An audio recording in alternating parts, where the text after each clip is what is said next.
Hello and welcome to episode 14 of Red Plays Pokemon Sun. Now, in the last episode, we've just arrived at Route 4, and I think we're just a few steps short of attempting our very next trial, which is marked on the map with the red flag. So, before we head out, let me just chat up the people in this Pokemon Center to see if there's anything they can give us, or any jobs that they would like us to take on, Maybe capture a Pokemon and get some money, things like that, it seems to be quite common in this game. Okay. Almost done here, let's see. Okay, so this guy wants to give us a bound suite for a Lillipup. I don't think I have one yet, so I'll refuse him for now. And okay, so this researcher looking guy seems like he has a job, so water quality, okay, fever. So he's trying to do research on water quality and how it affects Pokemon, and wants us to catch a Phoebus. So we don't have one at the moment, but we'll keep these two jobs in mind as we make our way through this trial. Incidentally, let's have a look at our team. Not much has changed since last episode, except for the fact that Barks has just evolved in episode 13 into a Primarina, so it's fully matured and learned two very awesome moves, so I'm very pleased with it. Okay, so this, I think, is the next captain, Captain Lana. I serve as the captain of Brooklet Hill. You look like an able-bodied trainer. Could I ask for your help with something? Sure. Then follow me this way, please.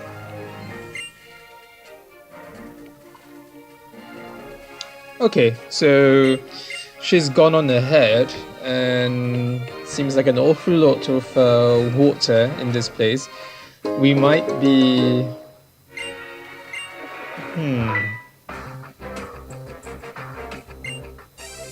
Okay, so we expect to be fighting water-type Pokemon over here since the trainer is a fisherman Ernest. Which means there will be many opportunities for Pikachu to shine here with its electric attacks. But it's not entirely necessary since, we have a very powerful move in Hyper Voice.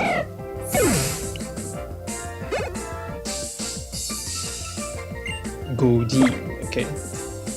Not much to worry about, but we'll just switch out to Pikachu, just to make the most of our type advantage that we have.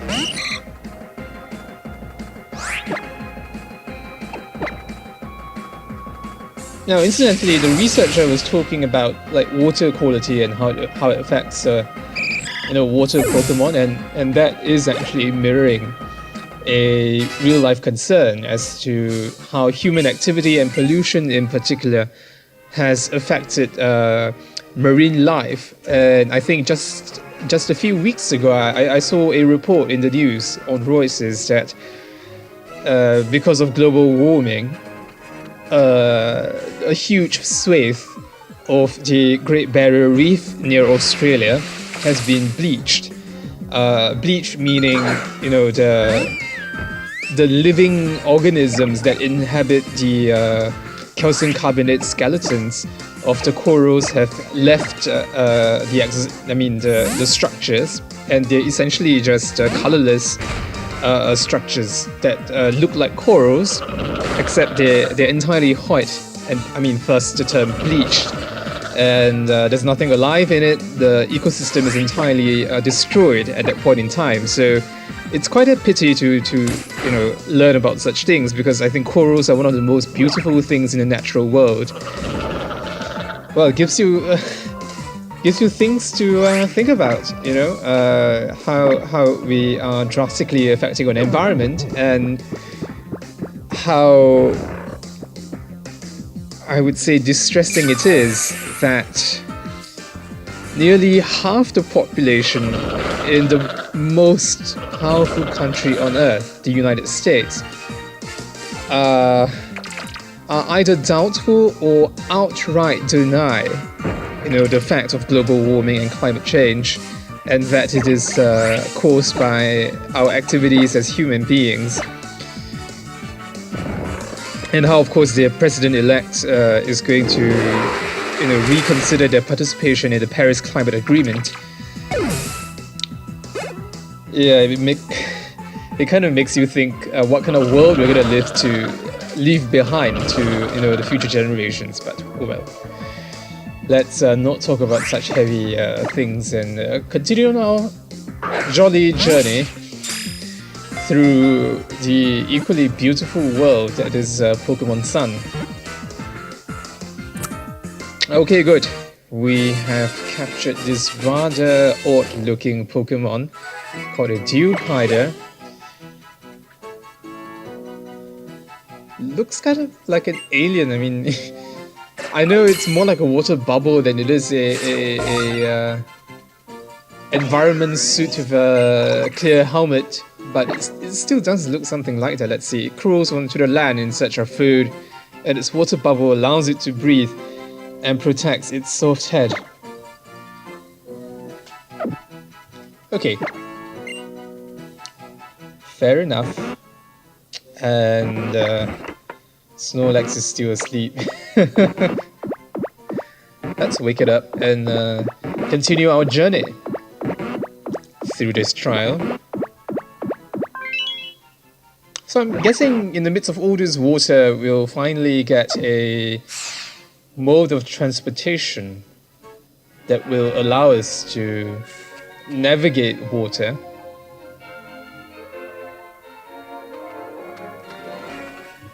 See? Do you see that there?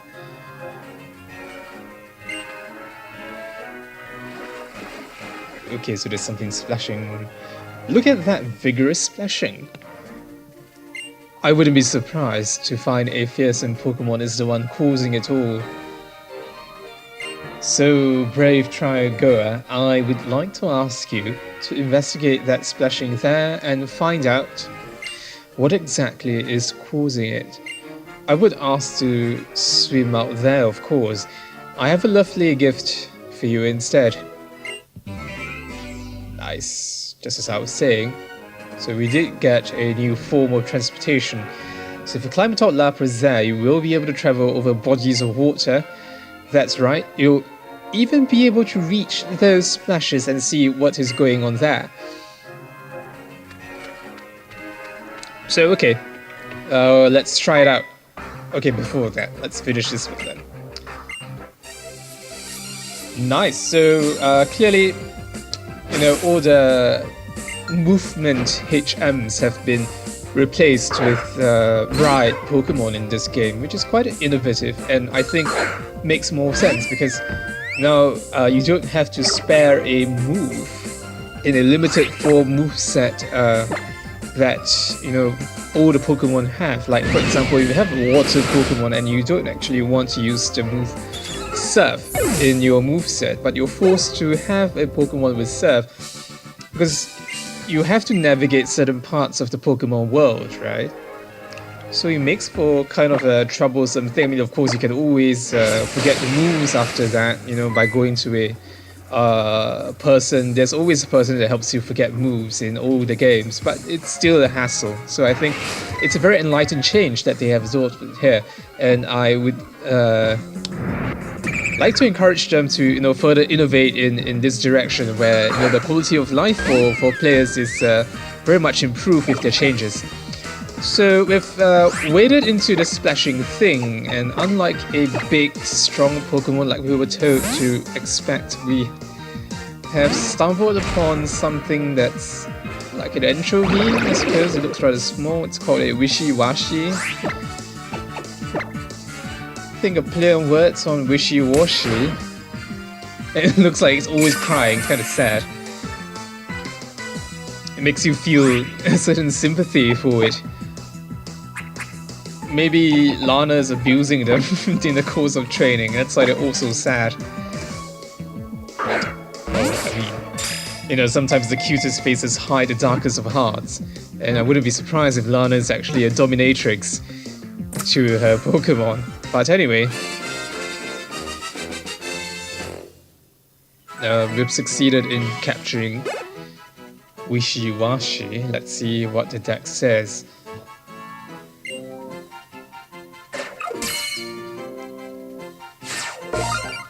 Okay, number 110. When it's in trouble, its eyes moisten and begin to shine.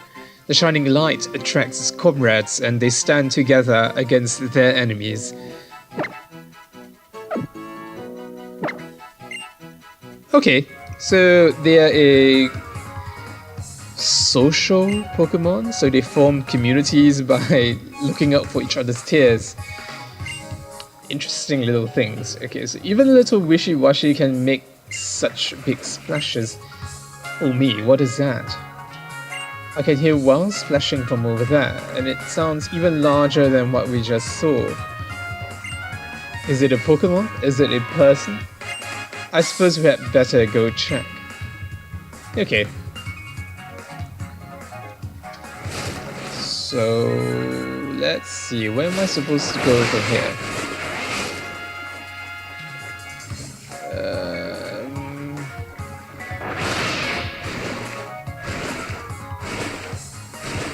Okay, something to pick up over there. We might go to look at it, but okay.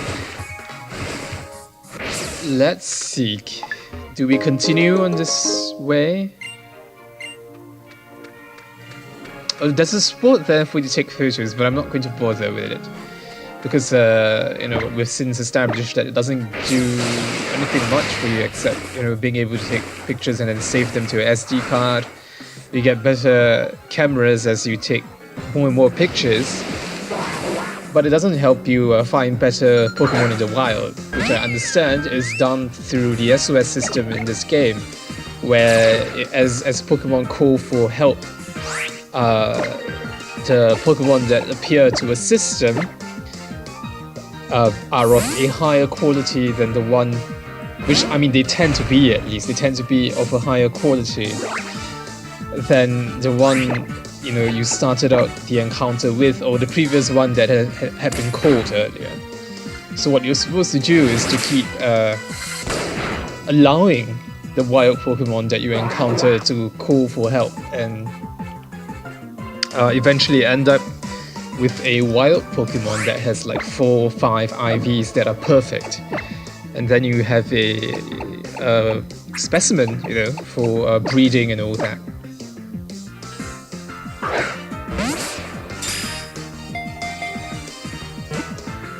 It's quite an investment in time. My friend has been doing it a lot, and according to him, you need like 30 SOS calls in a battle, sometimes even more than that, in order to get like Pokemon with 4 perfect IVs, and that can take you like an hour or so on average, sometimes more, sometimes less, depending on how successful the SOS calls are. As a result of headaches so fierce they cause it to cry, it sometimes uses psychokinesis without meaning to. Okay, it's a side up, something old from the first generation. Quite a lot of first generation Pokemon in this game actually, like, you know, Pikachu, Lapras, Snorlax, Fletchling. Oh, okay, not seen this since Pokemon X and Y. It's a fire type. It's a fire flying hybrid type, which means Barks is a perfect match for it.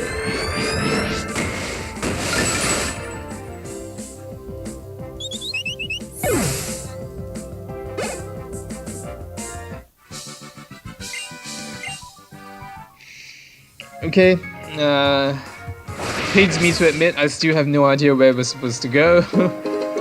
But, well, we're still clearing trainers and picking up items, so time is not exactly wasted yet. Okay, I think it's probably to the south, though. I mean, But let me just check. Did I miss anything back here? No, I don't think so. Okay, let me just look around a bit more. Sorry, as you can see, I don't consult the guides very much. But let's try heading down this way.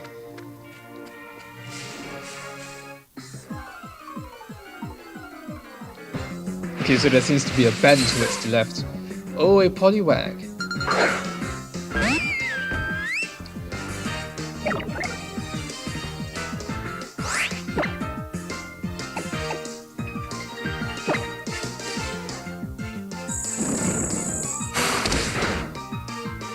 I think I'll do the rest of the capturing on my own time and, you know, just clear through it. Oh, FD Reality has reached 33 and can learn a new move.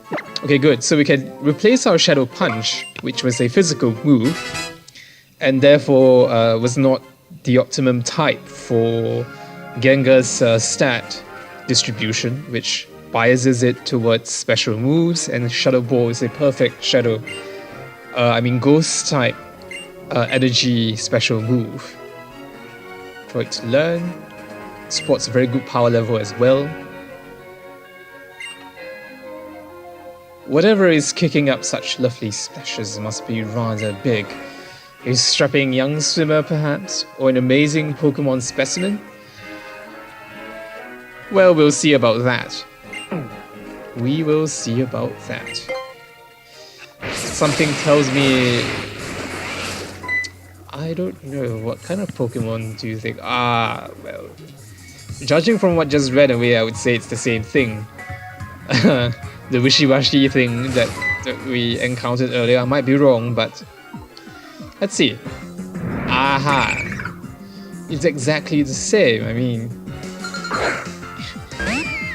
Are the trials also monotonous? I mean, in that it's all the same type of Pokemon that you encounter. Like in Captain Lima's trial, I remember it was all Yungas, and only at the end, where you encounter the totem Pokemon in that cave, in Verdant Cave, was it the evolved form of Yungas, which I can't remember the name of, but otherwise it was all Yungas all the way, you know, those things that were hiding in the caves and they jumped out at you.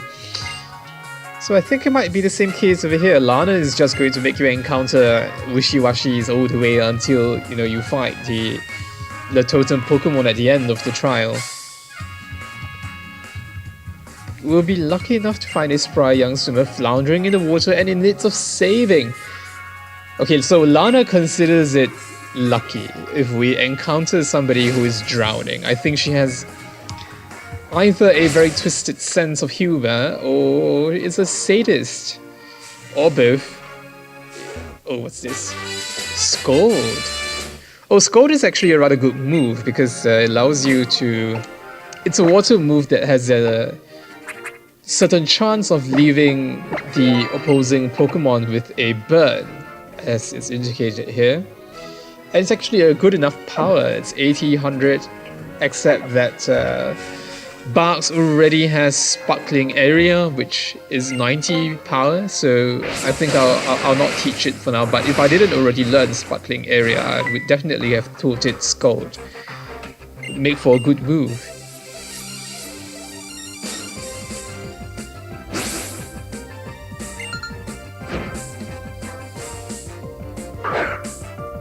A Magikarp.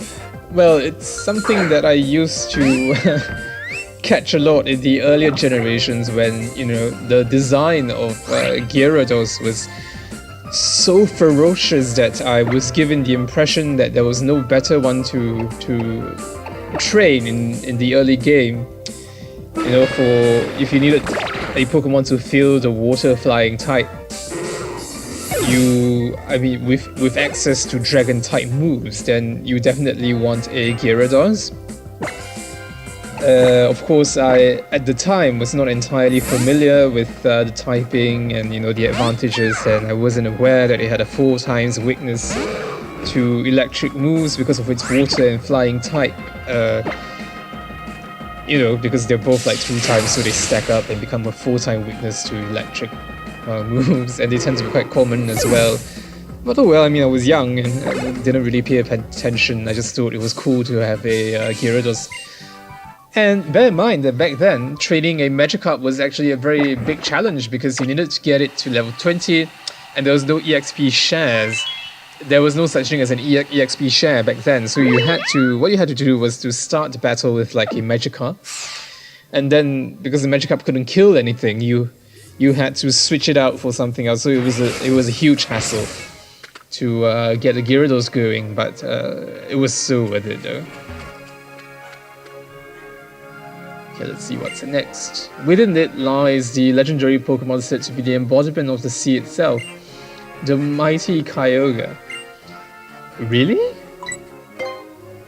Oh dear, you won't be tricked easily, Akis. Okay, so I think it's confirmed. Lana has a rather twisted sense of humor, and she likes to troll people. Very mean. Very mean-spirited for a captain. So we have a captain on this island that likes to see Pokemon as food. And then we have this captain who likes to prank people and thinks that people drowning in the water, or rather a good-looking young swimmer drowning in the water, is something to be excited about. Wow, kind of a twisted place, isn't it? This Akala Island place. You've come all this way with me. Okay, so yeah, I mean the trial started back then, but sure, you know, sure the trial start thing just at this point in time. To clear my trial, you must defeat the great totem Pokemon known as the Lord of the Ocean. What Lord of the Ocean, as in a Wailord? I mean, that's the only Pokemon I can think of that has the word Lord in it, and it's a water type. But okay, I don't think it'll be much of a challenge anyway, so let's see. Okay, so the same restriction apply. You can't capture any Pokemon in this area without first clearing the trial, which we will do in a jiffy. Let me just switch out the positions. Let Pikachu start because it's an electric type with a type advantage.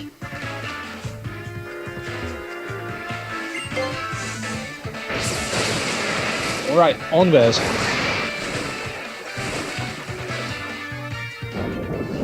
Thunder crashed over the open sea, and Lapras is trembling. Okay. So all the things that ran away earlier have come together to form this thing. Whatever this is. Okay, I mean, I'll give it credit. It looks big. It looks kind of impressive. And if you look closely, I mean, the name of the Pokemon is called Totem Wishiwashi, so it's still Wishiwashi, but it looks entirely different from the small little things that we were fighting just a few moments ago. And if you look very closely, it does seem like it's formed from a lot of Wishiwashis. Quite a unique design. I mean, look at the flippers. I mean, the fins. They look like they're formed from like 3 Wishiwashis at the end, and notice the eyes. The eyes are made out of exactly 1 Wishiwashi on each side. It's quite a unique design, and it has successfully called for help. But let's just take care of the gigantic composite Wishiwashi first.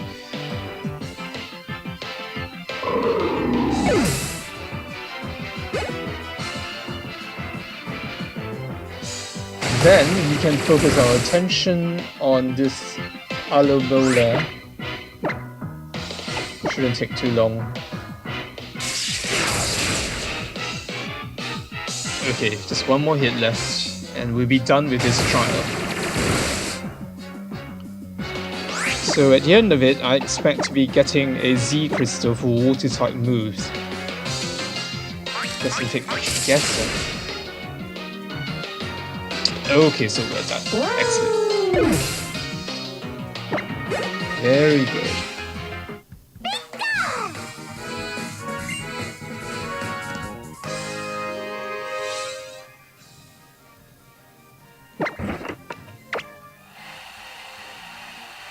Okay, let me just turn to Pikachu for a bit. And go claim our reward from the captain.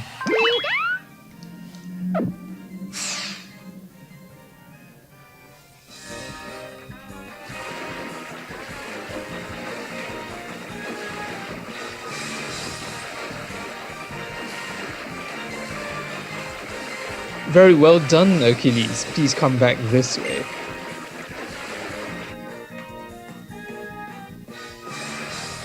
I must say that I find myself at an impasse. All the wishy-washy that I so diligently trained up were defeated, and this is very frustrating. But of course, I cannot let your completion of my trial go uncelebrated, Achilles. You were amazing, Achilles. Truly impressive. Please take this. Okay, I will. It's the... I'm guessing it's Waterium?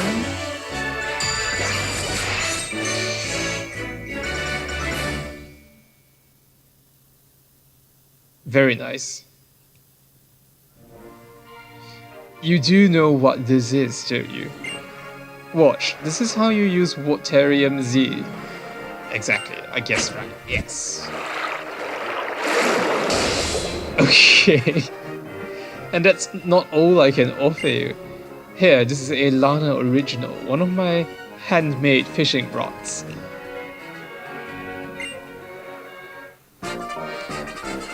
Okay, so it's a rod with a Pokeball at the end, which I guess serves as a bait? Kind of odd. I mean, if that's the case, why do you need to throw the Pokeball at the Pokemon that you hook? You know, but anyway. When you see your Bob dip underwater, you have a bite, but you won't for long. Pokemon will struggle to get away, so press A as soon as you see the exclamation mark. And if you want to catch any of the Pokemon you fish up for your team, I recommend dive balls. Okay, very nice. So we got Waterium Z, a fishing rod, and a red Gyarados? You did? Did you really? I mean, it's kind of rare. Well, what do you think? Yeah, she's definitely a troll, so oh well. Shall I see you back to the Pokemon Center on Route 5? Yeah, please.